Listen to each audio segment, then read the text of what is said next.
Islam, cerita-cerita beragama yang rileks. Kita semua tadi seperti yang dikatakan Kak Densus pernah disewani Mas Sufyan Sauri, juga beliau pernah ngaji. Sebetulnya dalam banyak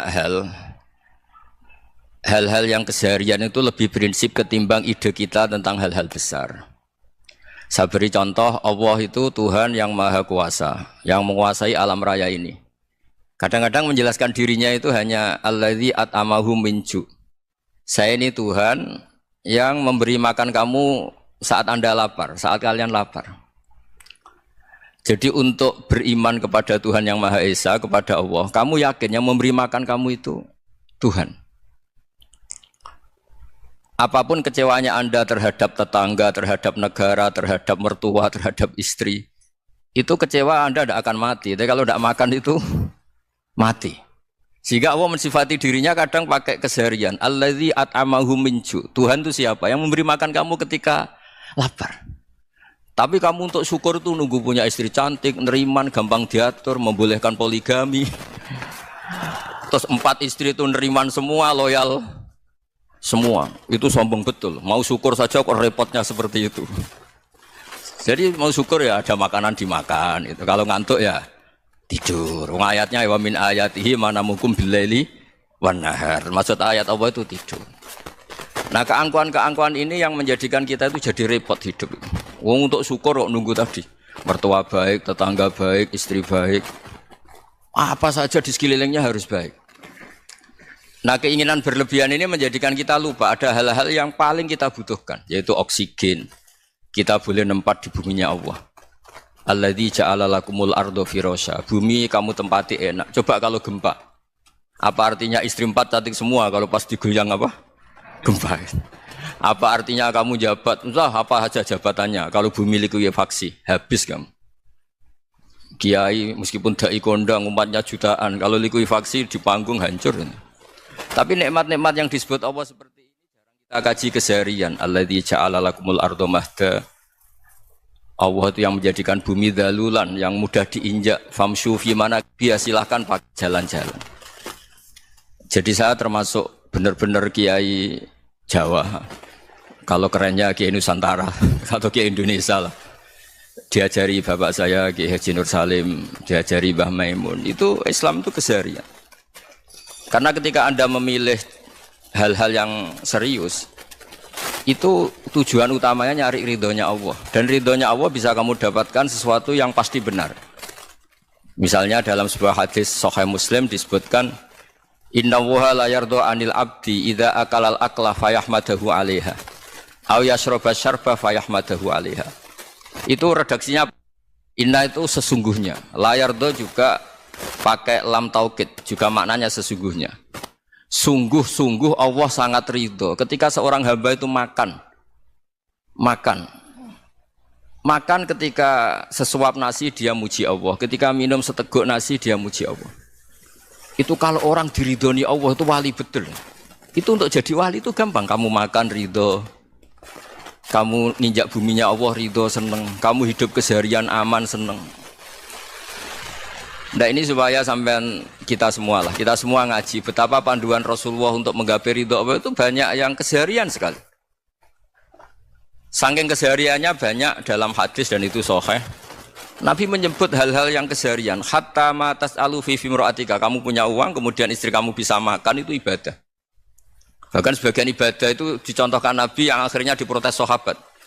Yaitu wafi buti ahadikum sodakoh, kamu menggauli istri kamu itu ya sodakoh. Sampai sahabat bilang yang benar ya Rasulullah. Ayati ahaduna syahwatahu wa huwa lahu ajrun. Masa urusan biologis, urusan syahwat kemudian dia dapat pahala. Nabi menjawab, alai salawadu'aha fi haramin akana alaihi wisrun. Bagaimana kalau dia meletakkan ke yang tidak benar, itu kan dosa.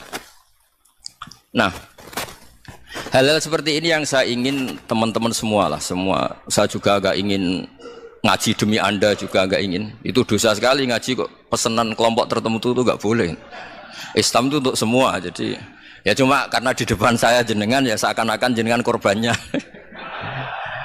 Itu ada ilmunya dalam usul fikih itu. Jadi orang itu harus ngaji usul fikih. Nama yang disebut, mungkin Mas Sufyan masih ingat zaman ngaji usul fikih. Nama yang disebut itu tidak jaminan sebagai prioritas perintah. Jadi misalnya gini, kebetulan yang di depan Nabi itu Abu Dzar.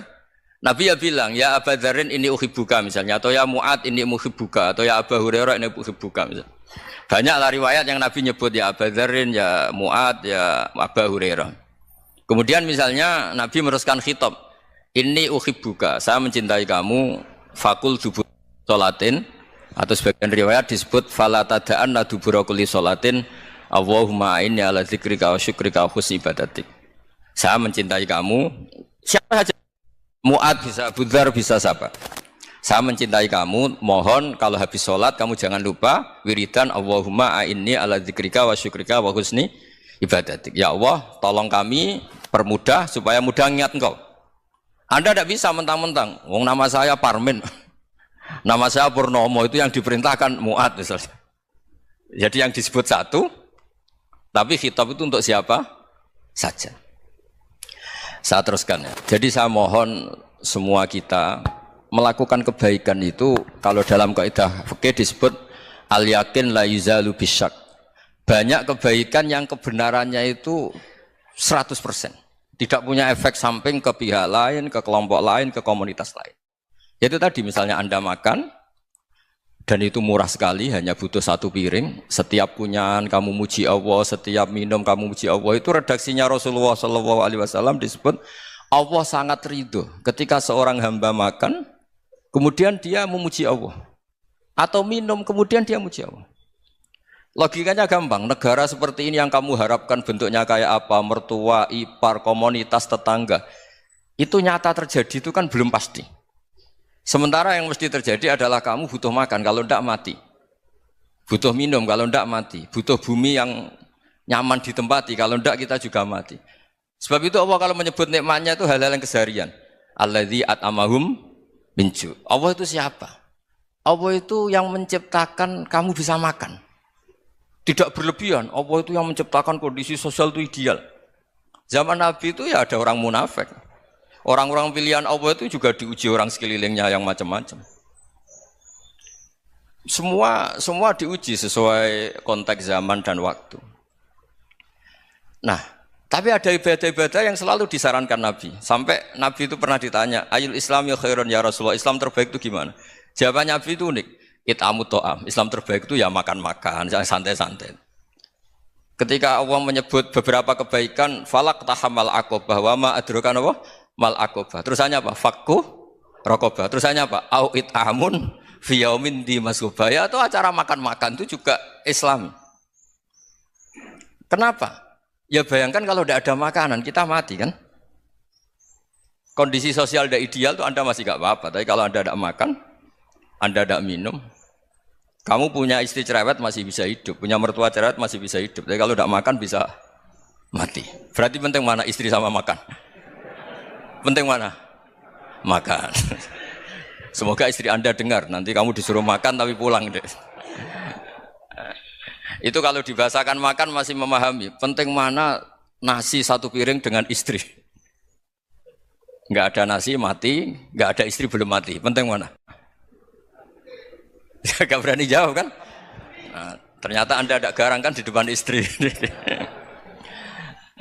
Jadi saya mohonlah, mungkin Mas Sufyan Sauri tadi yang bisa bantulah. Teman-teman tuh ngaji yang keseharian saja. Karena kita nyari ridha Allah itu berdasar firman Allah. Dan firman Allah itu menyebut keseharian tuh riang, gampang. Yaitu tadi misalnya wa min ayatihi manamukum billaili wan nahar. Termasuk ayat-ayat Allah itu kamu tidur. Maka dulu itu ada guyonan, ada tokoh Mu'tazilah, kelompok dalam Islam yang berpikir manusia itu bisa menentukan ikhtiarnya sendiri. Karena saya bisa duduk, ingin berdiri, berdiri. Karena kelompok ini nggak terima kalau semua kehendak Allah, nanti bagaimana kalau semua kehendak Allah kok ada hisab ya, ada sanksi. Lucunya itu dia akhirnya, ini cerita ya, mencintai seorang perempuan cantik sekali. Dan itu dia menjadi ahli sunnah itu oleh hal-hal yang sepele. Karena istrinya cantik, ya namanya suami istri hubungan intim. Terus ditanya, Mas, masih ingin lagi? Masih. Silahkan diulang lagi. Wah ya tidak bisa. Katanya manusia bisa menentukan yang diinginkan. Itu tobat itu. Itu nggak bisa ditobatkan Mas Sufyan Ats-Tsauri. Orang cantik yang mudah nobatkan orang itu orang cantik. Segampang itu. Akhirnya kita tahu, makanya kalau dalam kitab Hikam itu disebut al-akil mayakul madza yaf'alu wa hubi wal ghafil mayakul madza af'al. Orang yang punya akal karena sadar ini wilayah Allah, semua milik Tuhan. Itu dia tiap hari berpikir, besok Allah akan melakukan apa terhadap dunia ini. Kamu merencanakan sesuatu mau plesir ternyata gempa. Mau wisata ke Rusia ternyata perang. Kamu tidak pernah tahu apa yang akan terjadi besok. Wa ma tadri nafsum madza taksibu ghadan. Tapi anda semua kita ini sering punya jadwal permanen. Makanya saya kalau diundang siapa saja, sanad takdir. Yang jelas Gus ini acara penting. Ya masih acara penting nak pangeran ngersakno apa piye? Kok ape dadi pangeran? Kamu kok mau jadi Tuhan? Itu kadang ya kiai gitu. Penting Gus acara ini jenengan harus memastikan bisa. Loh kamu itu yang ngajarin tauhid, sesuatu itu biadillah kok bilang-bilang apa pasti. Kalau maksa terus tak tobatkan loh kamu kata saya itu. Ya kalau gitu Gus bilang insya Allah. Wah itu hati saya, fisik saya, roh saya sudah bilang insya Allah. Tidak usah kamu latih kata saya. Nah hal-hal tauhid keseharian itu gampang sebetulnya. Wal ghafil yaqulu madza af'al. Tapi orang yang lupa Allah dia setiap hari bilang besok apa? Kita bisa melakukan apa? Seakan-akan dia itu aktor, dia penting, dia subjek permanen, dia. Padahal kita ini hanya objek kehendak Allah Subhanahu wa taala. Karena kita yakin sesuatu yang terjadi di alam raya ini kita tidak bisa apa-apa. Makanya saya sering ngaji, sering bilang saya. Ketika Anda mensifati Allah, Dia yang menghidupkan. Sudah itu tanamkan sehingga ketika kita mati santai saja. Kenapa santai? Allah punya cara menghidupkan kita. Zaman kita hidup juga gak tahu caranya ngelola jantung, ngelola paru-paru. Kamu juga gak tahu ngelola oksigen yang tidak beracun, tidak ngandung polusi. Tahu-tahu hidup. Gak ingin tua ya tahu-tahu tua, gak ingin mati tahu-tahu mati. Selama ini kita hidup juga gak tahu apa sebetulnya. Hanya gaya tok, punya jadwal, punya planning. Kalau kamu bisa menentukan pilihan Anda, pasti Anda istrinya cantik, 4 neriman semua, kona'ah semua. Nyatanya enggak kan? Ada 1 jelek, cerewet. Oh itu kan, nyatanya enggak bisa apa-apa Anda kan? Dan kamu bawa mati lagi. Nah, itu kan, istri Anda juga gitu, punya keinginan, punya suami yang ganteng, yang jabat, yang neriman, yang enggak poligami. Ya enggak kesampaian juga. Kalau kita ngitung tingkat kegagalan kita itu gagal terus. Ya kan? Nah, terus ingat Allah, madza yaf'alu wa bi. Orang yang punya akal selalu berpikir Allah itu menghendaki apa terhadap saya. Lalu sama-sama orang gitu. Ngelihat orang yang serius, itu kata Anda itu pemikir berat, serius. Senang punya tokoh yang merengut karena kamu anggap serius. Tapi sebagian orang anggap orang yang serius itu wong merengut, wong masam, wong muka kok ditekuk. Jadi sama itu hati ya muqallibal qulub tsabbit qalbi ala dini, karena kita enggak tahu cara berpikir kita tentang orang lain, tentang sekeliling kita. Misalnya kita orang baik yang jenis ngrumat fakir miskin. Ada orang bangun masjid mewah itu janggal. Apa artinya masjid mewah kalau banyak orang kelaparan? Tapi kalau yang jenis pendidikan apa artinya masjid mewah kalau enggak bisa ngaji? Nanti yang jenis infrastruktur apa artinya ini kalau semuanya punya sudut pandang yang berbeda-beda. Dan Islam mengapresiasi semua kebaikan. Tapi katakan semua kebaikan itu adalah kehendak Allah Subhanahu wa taala. Karena apapun baik Anda itu pakai fasilitas yang diberikan oleh Allah Subhanahu wa taala. Sehingga ini yang disebut qulillah tsumadarhum fi khawdihim yal'abun. Ya kembali tadi ke tema-tema bahwa keseharian Anda ini sudah Islami. Saat Anda tidak bisa melakukan apa saja. Saya sering ada jenazah, biasanya kalau tetangga meninggal saya sering disuruh ngelepas. Saya bilang orang ini baik karena sering ngelamun di rumah, sering nganggur di rumah. Ditanya sama anaknya, kenapa Gus nganggur baik? Ya kalau dia nganggur artinya juga enggak berbuat sesuatu yang maksiat kan? Ya kan? Orang nganggur di rumahnya ya enggak bunuh orang, enggak maling, enggak korupsi, ya namanya nganggur di rumah. Lah cuma istri cara pandang nganggur enggak menghasilkan uang gitu. Tapi juga enggak menghasilkan kriminal kan? Jadi sebenarnya Islam itu makanya kalau sampean ngaji usul fikih itu ada kitab usul fikih namanya Lubul Usul, itu terkenal sekali di pesantren itu. Itu kalau ngapresiasi keseharian itu luar biasa. Izma min mubahin illa wa yatahaqqaqu bihi tarku haramimma. Karena keseharian yang mubah saat Anda lakukan itu ada kehebatan yang luar biasa, yaitu meninggalkan haram. Makanya dulu banyak orang-orang alim ketemu temannya itu guyon sampai semalaman. Itu biasanya yang semangat Islam itu kiai kok ndak tahajud, kiai kok ndak witir. Orang yang sedang mapan uangnya banyak, malam itu ndak kelayaban itu sudah luar biasa. Melawan nafsu supaya tidak maksiat itu sudah luar biasa. Supaya lupa guyon sama temannya semalaman sampai subuh. Gojlok-gojlokan ngenang zaman miskin, zaman kuliah nggak jelas, zaman apa. Melihatnya jangan tarkut tahajud. Seperti ini meninggalkan tahajud, tapi meninggalnya ini talkul muharramat. Jadi kayak apa hebatnya? Sehingga Imam Ghazali punya riwayat yang agak unik. Hatta takuna ibadatu akhiri hadil ummah iku an-naum. Sehingga suatu saat ibadah terbaik umat ini itu tidur. Itu kan riwayat kontroversi. Ketika Imam Ghazali ditanya, kenapa iya? Kenapa kamu mulai keluar dari rumah itu sudah banyak maksiat? Melihat perempuan yang enggak mahram, melihat fenomena. Tapi kalau kamu tidur itu enggak melihat apa-apa. Tapi juga kamu jangan nganggap tidur itu ibadah betul. Saatnya melakukan fardu ain malah masih tidur. Tapi itu sudut pandang yang menjadikan kita Islam itu gampang. Jadi saat Anda tidak bisa aktivitas apa-apa, misalnya ada beberapa orang yang lumpuh. Lumpuh itu memang nggak bisa Jumatan, nggak bisa ibadah, tapi dia juga nggak bisa maksiat. Tidur itu memang Anda saat itu tidak bisa tahajud, tidak bisa witir, tapi saat itu ada zina, ada maling, tidak gosipkan orang, tidak bully orang, tidak menanamkan kebencian, tidak hasud. Sehingga tidur menurut Allah Ta'ala wa min ayatihi manamukum billaili apa? Wan-nahar. Karena di tidur itu selain ada unsur istirahat, jaga kestamina, juga ada unsur meninggalkan beberapa keburukan. Nah saya mohon ibadah yang keseharian ini kita jaga. Supaya kita semua baca ayat itu fasih. Fasih itu tertanam di hati. Allah itu siapa? Alladzi at'amahum min ju'i wa amanahum min khauf. Dan Allah kalau cerita di Quran itu anna sababnal ma'a sabba thumma syaqaqnal ardha wa syaqqa fa ambatna fiha habba wa inaba wa qadba wa zaituna wa nakhla wa hada'iqa hulba. Kamu tahu saya ini siapa kata Allah?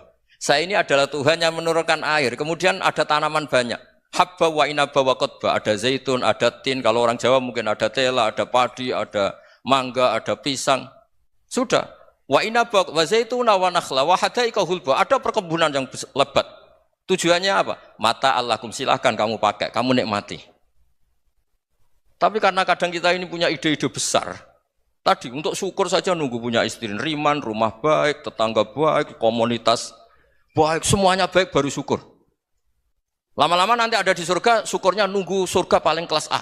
Itu sudah ada yang menghuni Rasulullah, kamu nggak boleh di situ. Masa untuk syukur saja? Repotnya Masya Allah. Jadi mohonlah Quran yang kalau Anda hafalkan juz sama itu kan ada ayat-ayat yang kayak tadi. Ya, fal yang dzuril insanu ila ta'ami. Coba lihat apa yang kamu makan ya? Dari mana? Dan untuk mempertahankan hidup kamu keseharian. Jadi jangan kira ibadah itu harus membentuk komunitas yang versi Anda. Ibadah itu harus yang hal yang mulu-mulu. Kesehariannya Anda alami. Loh ini saya tidak bikin-bikin. Saya ngaji bukan karena berdasar pesanan. Itu ayat yang saya baca kan betul ada ayatnya kan. Fal yang dzuril insanu ila ta'ami. Anna sababnal ma'a sabba thumma syaqaqnal arda syaqqa fa ambasna fiha habba wa inaba wa qadba wa zaituna wa nakhla wa hada'iqa ghulba. Terusannya apa? Mata'al lakum, silakan kamu nikmati. Mata itu silakan kamu nikmati. Ya kayak sampean dikasih hidangan ya makan. Ya sudah makan. Habis makan ya minum. Habis itu ngantuk ya tidur. Ya sudah normal-normal saja. Kayak apa indahnya Islam? Tapi Anda mencari Islam yang gimana lagi? Nah itu yang diajarkan guru-guru kita, diajarkan sanad kita sampai Wali Songo, sampai Rasulullah SAW. Bahwa pada akhirnya ada jihad, ada perang. Itu dulu memang perang, bukan membunuh. Beda. Dulu kita dijajah Belanda ya perang, dan itu normal karena kita dijajah. Jadi ketika orang lain ingin baik sama kita, wa in ahadum minal musyrikin astajaroka ya fa'jirhu hatta yasma'a kalam Allah. Kalau mereka ingin baik ya kita baik. Makanya ada istilah mustakman, mu'ahad. Kalau mereka ingin damai, berdampingan dengan kemajmukan ya itu yang lebih baik. Karena memang Islam menghormati proses perdamaian. Wa in janahu nawa lisalmi ya fajnah lah. Kalau ingin damai ya kita harus damai. Jadi andai kan dulu Belanda datang ke Indonesia kok minta besanan itu. Ya mungkin kita juga senang karena memperbaiki hidung kan kalau kita besanan gitu. Nah tapi wong jajah dulu itu kan masalah kan? Apa? Masalah kan? Jadi saya mohon jadi apa?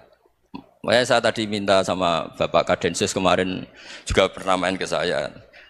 Jangan sering ketemu saya ini sudah uzlah, saya ini sudah mau daftar jadi resi. Saya itu kemarin di muktamar juga agak datang, acara di Jogja juga sudah. Karena memang keluarga saya dulu itu bahasa ya, bapaknya bapak saya itu enggak keluar rumah itu puluhan tahun. Memang punya adat uzlah. Ya makanya ngaji saya ngaji aja yang gampang-gampang aja, yang enggak orderan, enggak pesenan ngaji aja dulu yang gampang. Saya ikhlas, yakin betul saya ikhlas. Ikhlas itu menurut saya itu roh. Orang enggak ikhlas menurut saya itu orang aneh. Ikhlas itu gampang, sudah saya bilang. Kalau kamu yakin ilmu itu milik Allah, ngasihkan juga ikhlas itu milik Allah. Apa sih yang kamu punyai sehingga kamu tidak ikhlas?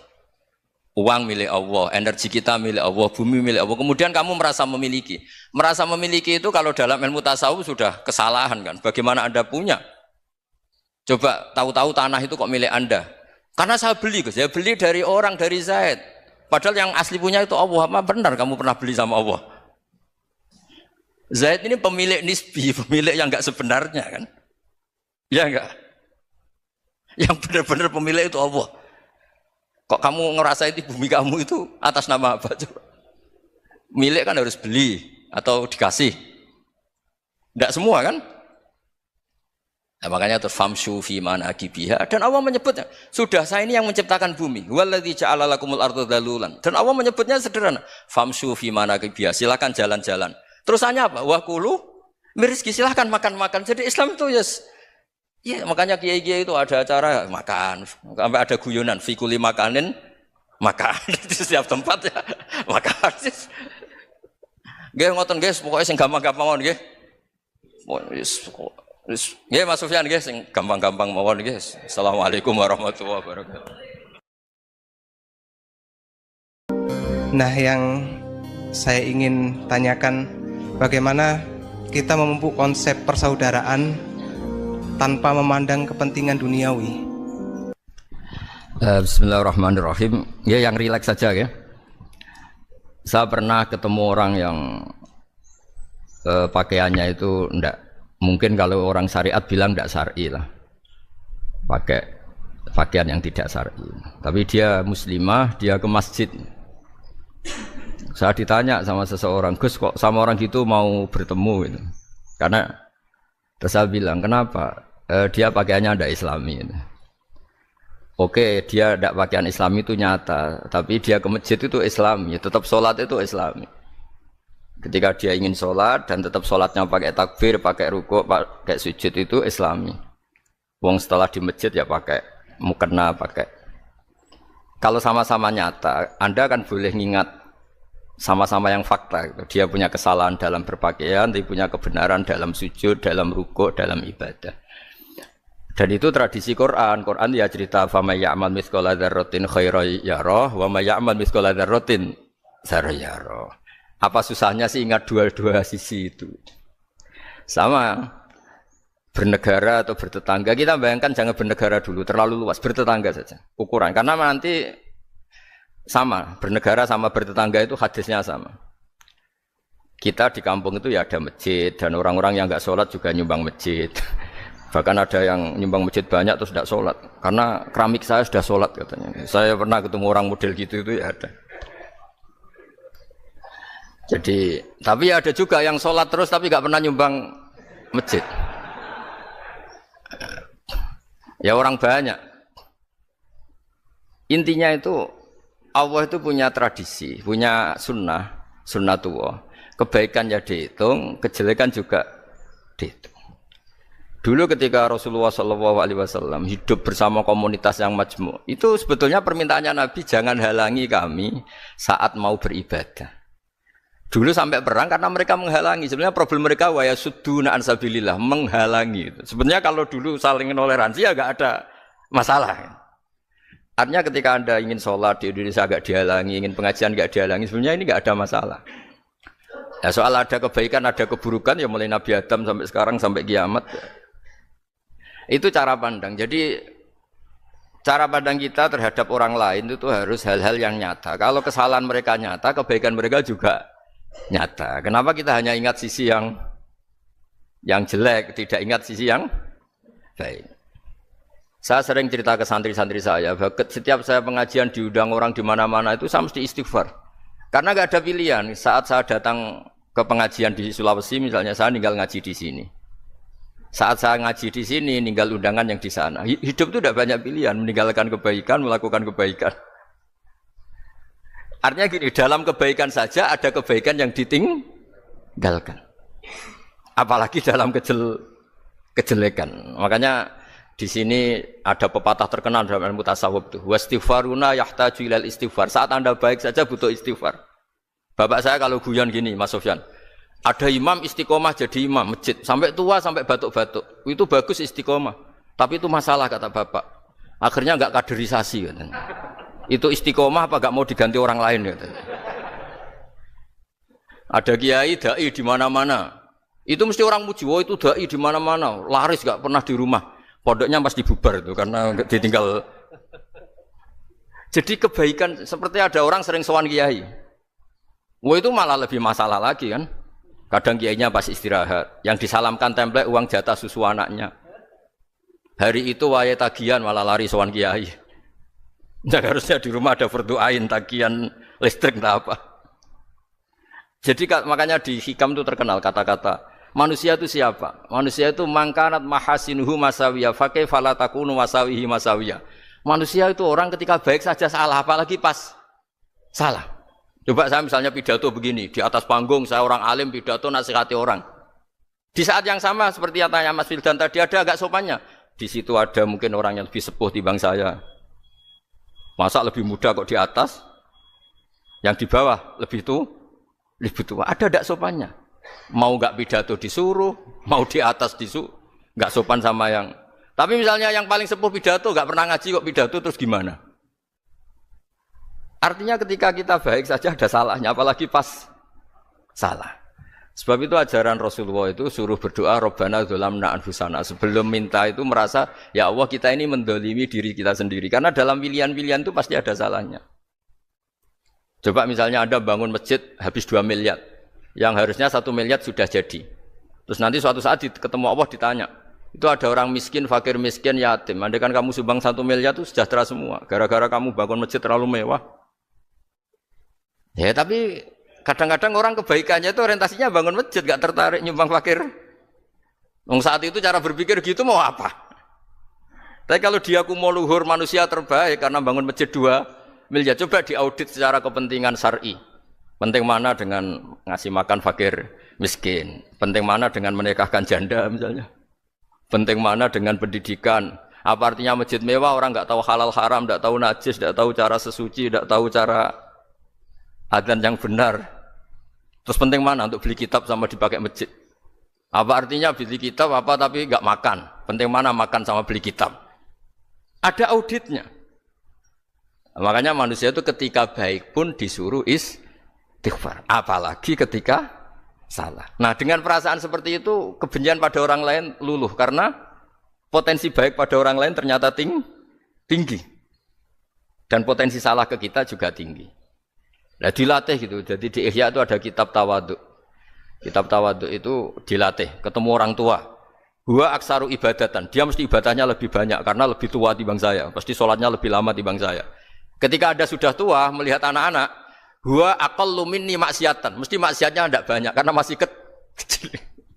Terus ketika melihat orang fasik maksiat, la'alla wa yatubu alaih fa inna wa tawwabur rahim. Mungkin Allah memberi tobat bisa saja. Umar itu ingin bunuh Nabi, tapi Allah memberi tobat. Yang sowan kiai saja tidak mesti dapat tobat. Umar ingin bunuh Nabi, tapi Allah memberi tobat. Akhirnya ya tobat jadi Islam yang baik. Dalam sejarah Wali Songo, Kalijogo sowan Sunan Bonang itu ingin garong, tapi malah jadi muridnya jadi wali. Kalau Allah sudah menghendaki tidak ada ya. Perang Uhud orang Islam kalah itu karena panglimanya siapa? Khalid bin Walid. Tapi dia malah yang dapat hidayah. Nah sama orang yang sekarang Anda benci bisa saja Allah merencanakan ada apa? Hidayah di situ. Dan kita yang merasa benar jangan saja ada rencana Allah bikin kita su'ul khotimah. Na'udzubillah min dzalik kan tidak pernah tahu. Nah, dari tidak pernah tahu itu orang diusahakan tawadhu. Wa ma adri ma yuf'alu bi wala bikum. Kita tidak pernah tahu Makanya meskipun saya ini kiai, terus kata orang banyak itu ketop. Kalau istighfar ya nangis betul ya. Cuma kan nggak perlu di depan umum. Nanti ada penampilan kan ribet kan nanti. Sudah nangis nggak ikhlas, kan nggak mutu. Ya gitu ya. Yang Mas Wildan tadi apa pertanyaannya diulang? Selain masalah akhlak tadi. Tentang bagaimana cara kita bersaudara tanpa memandang kepentingan duniawi. Lah ya makanya tadi saya bilang bernegara itu pakai hadis, misalnya Nabi pernah ngendikan kamu itu punya 3 tetangga. Yang satu punya 3 hak, yaitu dia tetangga kamu, dia seagama kamu, dia sesaudara kamu. Jadi ada 3 hubungan, seagama, sesaudara, dan tadi apa? Dia tetangga kamu, dia seagama dengan kamu, dia masih kerabat kamu. Terus ada tetangga yang punya 2 hak, yaitu dia tetanggamu, seagama dengan kamu, tapi tidak sekeluarga dengan kamu. Terus ada tetangga yang punya 1 hak, dia tidak keluarga kamu, dia tidak seagama dengan kamu, tapi tetap punya hak karena itu tetangga kamu. Dan itu kata Nabi semuanya berhak kamu baikin, karena ada hakul jar. Makanya dulu doa ada bil qabri itu ceritanya sederhana. Ada seorang perempuan Yahudiyah, sowan Sayyidah Aisyah. Kalau sowan ya dikasih uang sama Sayyidah Aisyah. Padahal Yahudiyah. Ketika dikasih uang, terus si Yahudiyah tadi, semoga engkau diselamatkan dari siksa kubur. Zaman itu Sayyidah Aisyah belum dengar hadis tentang siksa kubur. Setelah Rasulullah datang, saya tadi diminta didoain, tidak saya terima karena saya enggak percaya. Terus Nabi ngendikan itu benar adanya siksa kubur. Ketika komunitas Yahudi di Madinah itu puasa Asyura, Nabi coba tanyakan mereka, kenapa puasa Asyura? Padahal orang Yahudi. Oh, terus setelah ditanya, Yaumun najjawahu fihi Musa, itu hari di mana Allah menyelamatkan Nabi Musa, kata orang Yahudi. Terus kata Rasulullah, nahnu ahaqqu bi Musa, saya juga berhak menghormati Musa. Kemudian Nabi puasa.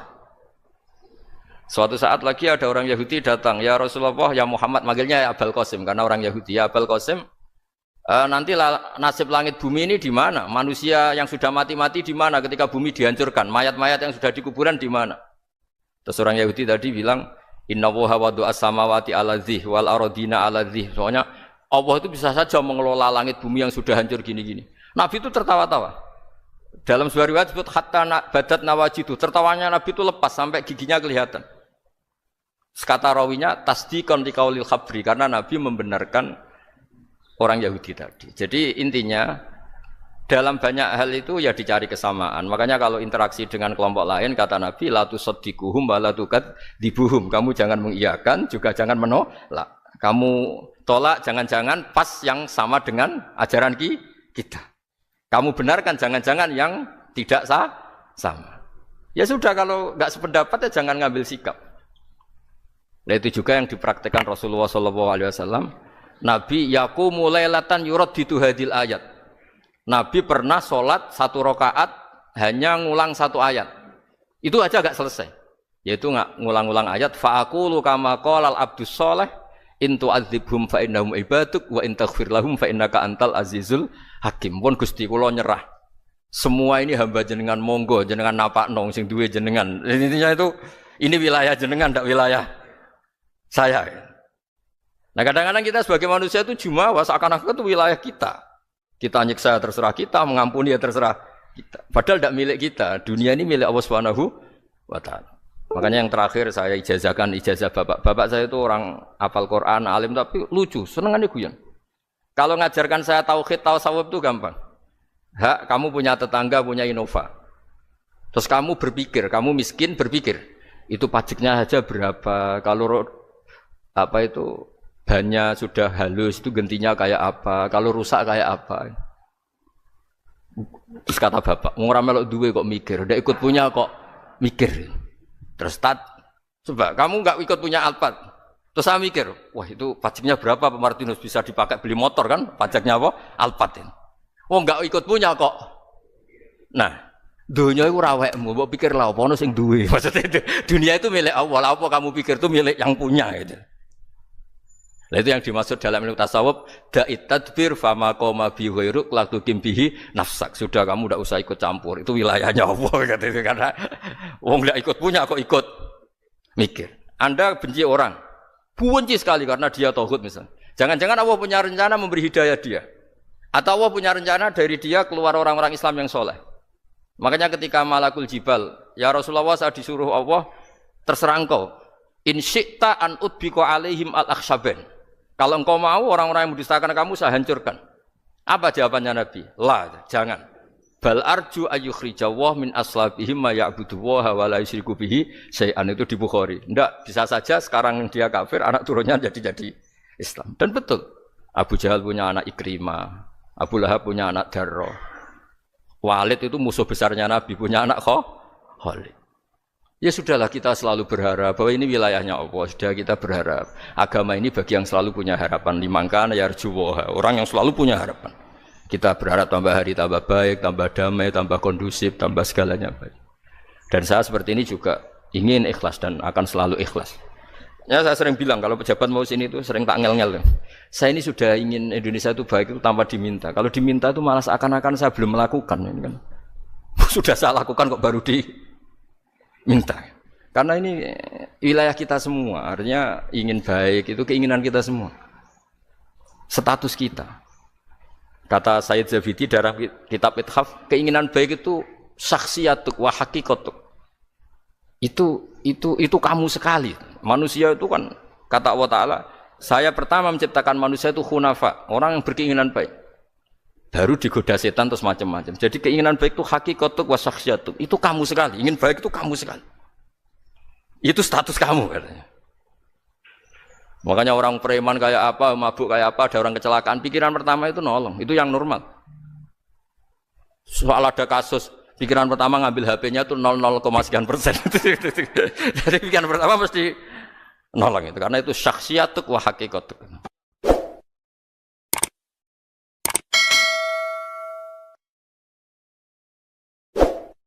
Kalau kamu berdoa, itu yang tadarruk itu ya yang sangat sopan, wakuf ya, secara diam-diam atau secara enggak berlebihan. Terus hanya ayat innahu la yuhibbul mu'tadin. Allah itu tidak suka orang yang melewati batas. Itu termasuk melewati batas dalam doa karena ada unsur mendikte Allah. Saya memberi contoh tadi. Misalnya kita sebagai cowok berdoa, ya Allah saya ingin punya istri cantik, sholihah, nasabnya baik, enggak pernah cerewet, enggak pernah apa. Itu kan nanti nyarinya juga susah. Nanti kalau Allah menjabatkan itu adanya di surga, ning donya ora payu rabi, kira-kira. Nah itu sudah berlebihan. Terus kalau ada ulama mengatakan doa itu mukhul ibadah, itu maksudnya gini, doa itu bukti kita minta itu bukti kita lemah. Dan merasa lemah itu sudah bagian dari ibadah. Makanya masyhur itu syairnya Abdul Al-Haddad itu. Fadu'ai wabdihali dalilun li fiftikori itu. Jadi saya berdoa itu hanya sebagai bukti saya butuh Allah. Saya sendiri tidak punya kepentingan mustajab apa enggak. Jadi wali-wali yang mengatakan doa itu mukhul ibadah sebetulnya itu malah wali-wali yang dari awal enggak kelintas disembadani apa enggak. Butuhnya dia itu menunjukkan bahwa saya ini lemah. Buktinya posisinya minta. Itu yang dimaksud mukhul ibadah. Tapi kalau kita berdoa terus posisi kita protes. Katanya kamu baik ya Allah, engkau baik. Ternyata enggak juga. Buktinya semua doa saya enggak kamu kabulkan. Wah, ini malah doa kriminal. Jadi yang dimaksud mukhul ibadah itu doa itu bukti minta. Minta itu bukti lemah. Makanya ada syairnya Abdul Al-Haddad maksud fadu'a ibabdihali dalilun li fiftikor. Jadi saya minta engkau ya Allah itu bukti saya butuh. Jadi itu bukan dua hal yang harus dipertentangkan. Jadi kalau doa dikatakan apa? Ibadah karena di doa itu minta. Nah, minta itu bukti merasa kita lemah. Berarti kita sa'il Allah mas'ul. Kita minta Allah yang kita mintain.